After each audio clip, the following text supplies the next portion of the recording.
Parlez-moi de moi, ou plutôt de lui, Christophe Peymal. Cet expert des relations publiques a pour mission de convaincre les journalistes de relayer les informations de ses clients. Il vient de publier un livre confession sur son activité, 128 pages, entre cris du cœur et coups de gueule. J'ai écrit ce livre pour remettre les pendules à l'heure d'une certaine manière. Le métier des relations presse est mis à mal depuis plusieurs années. Les clients nous prennent pour des exécutants. Or, on a un vrai métier stratégique, un vrai métier de conseil. On valorise aussi bien les clients que le journaliste et le métier de journaliste. Théma Network, bonjour.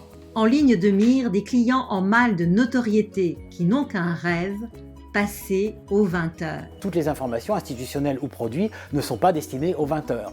On lance un livre, si c'est un livre effectivement sur la distribution, sur le high-tech, il y a peu de raisons qu'il soit repris aux 20h. Même moi, le titre de mon livre, je veux le 20h, j'aimerais bien le 20h, mais je ne suis pas sûr de l'avoir.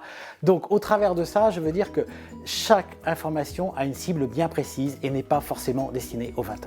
L'ouvrage, écrit avec la complicité d'un journaliste, Jean-Claude Alanic, est aussi un plaidoyer en faveur des médias.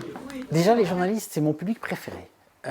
Si j'ai pratiqué ce métier-là, c'est peut-être qu'au fond de moi-même, je voulais être journaliste plutôt qu'attaché de presse. Et de délivrer une série de conseils. On envoie une information courte, précise aux journalistes. On ne l'ennuie pas dans les relances, on fait des relances qui sont ciblées et là également bien argumentées.